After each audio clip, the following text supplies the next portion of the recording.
Thank you. Thank you for staying seated,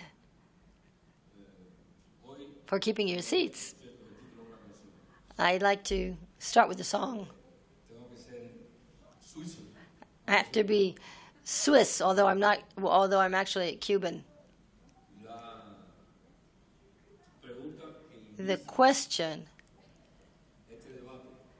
that has initiated this discussion is if there is a reform possible in Cuba, and if there is one going on. There's a diversity of visions and criteria and opinions, not only in Cuba, but outside of Cuba, about the so-called reform process. I have 3 items of news to give you.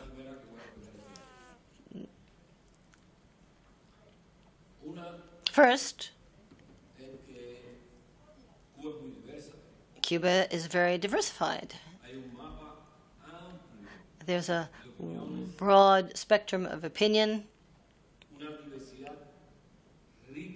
very rich diversity of vision and of how we should improve the country, and a new vision within the country. The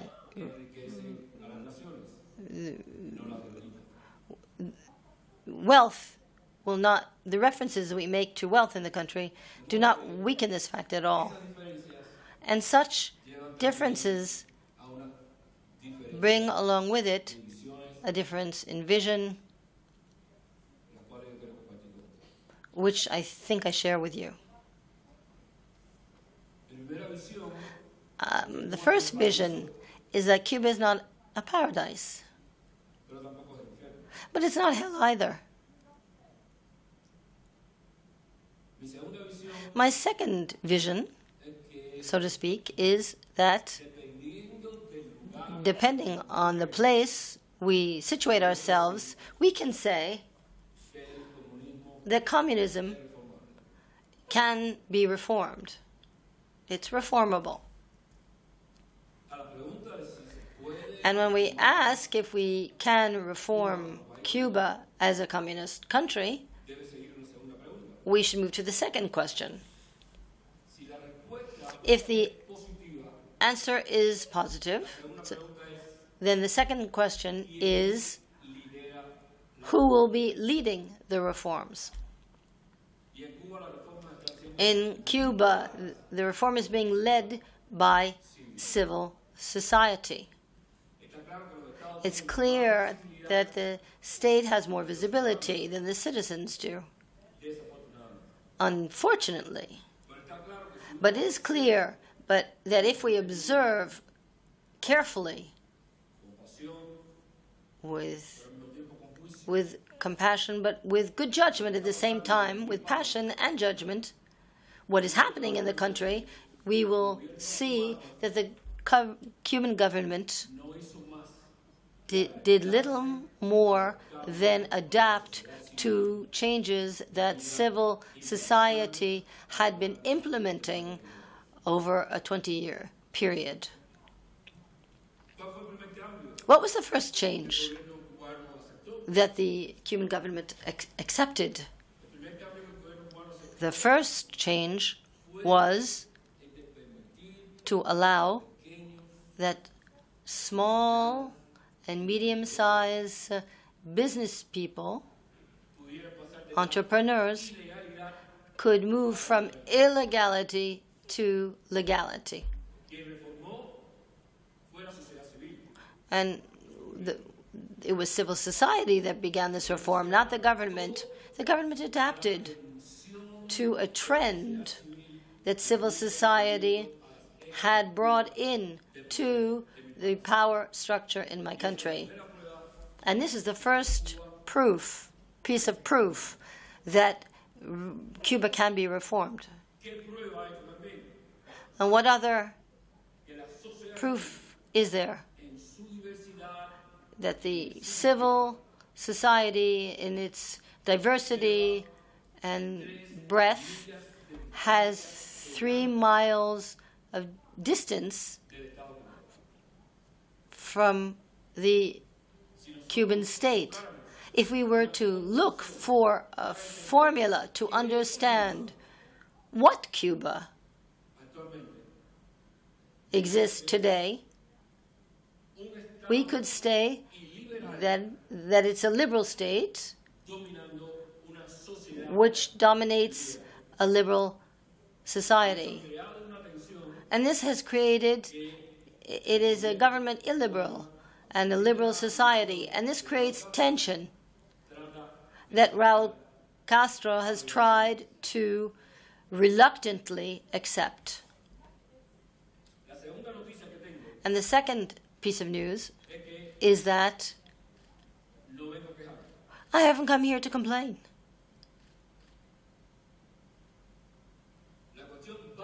The basic question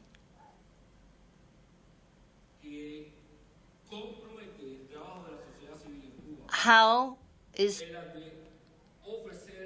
to offer alternatives of change within a process of peace.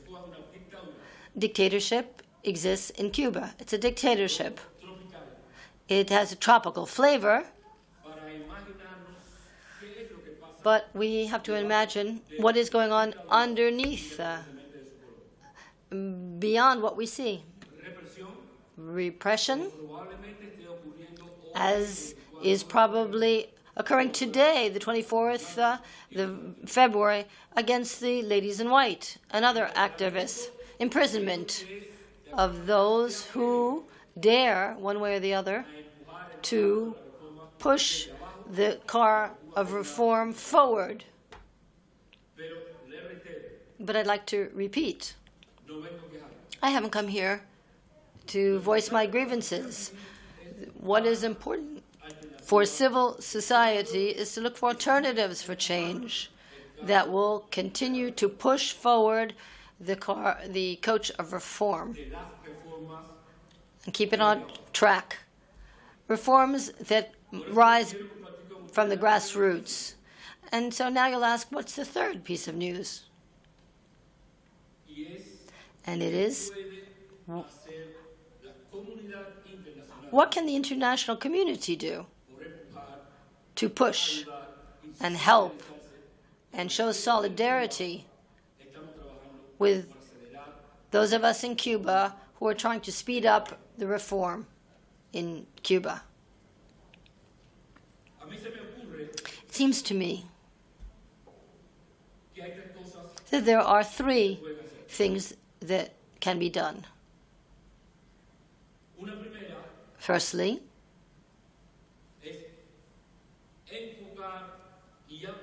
focus on and support the work of civil society.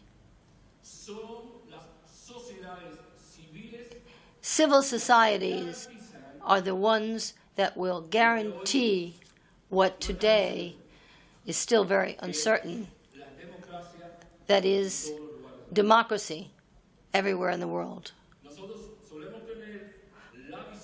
We are used to having a vision, an idea that democracy is guaranteed.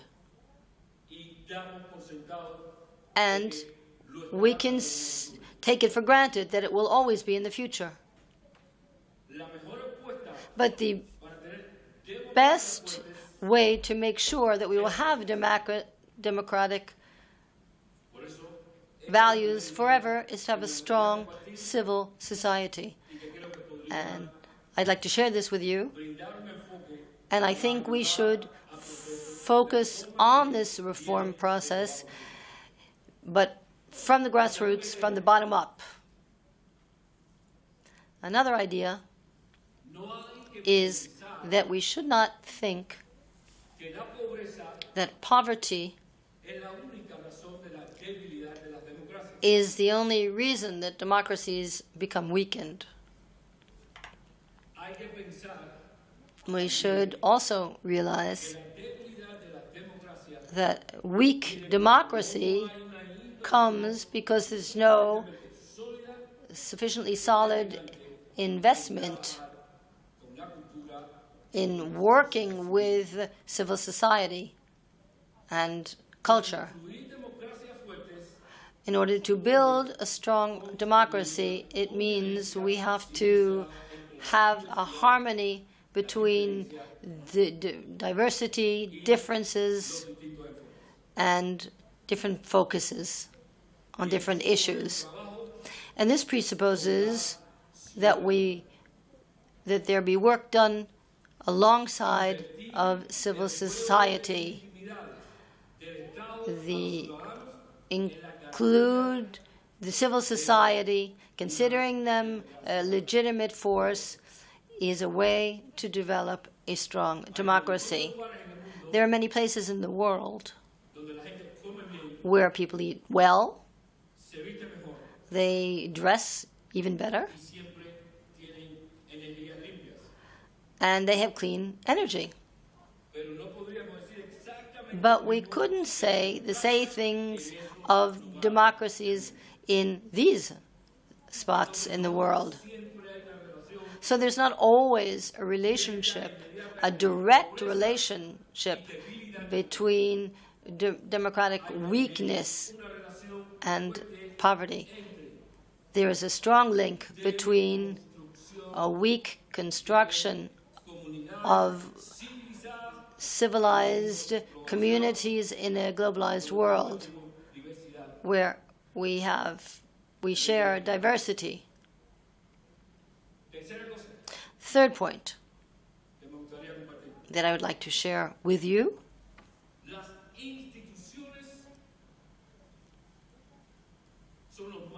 institutions are the most important way to sustain democracies.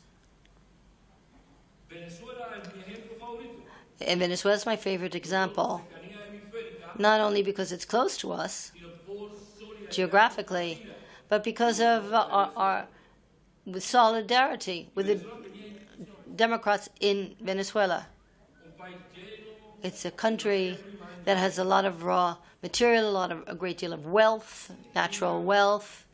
There were elections, there were presidents, there was great diversity of political parties until populism was introduced to destroy the institutions.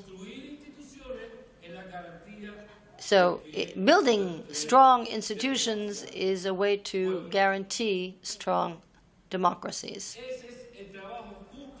This is the true work that civil society is doing. We have to think that the process of change does not react to the logic of events, to a rationale of events, but rather to one of processes. There was a democratic process that rose from the bottom. They came from the people and from institutions, and this is the best guarantee if we want to achieve what we want, that is strong democracies. And I will wind up by repeating my mantra to you.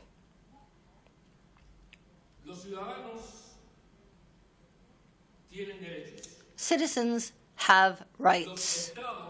States only have duties. Thank you.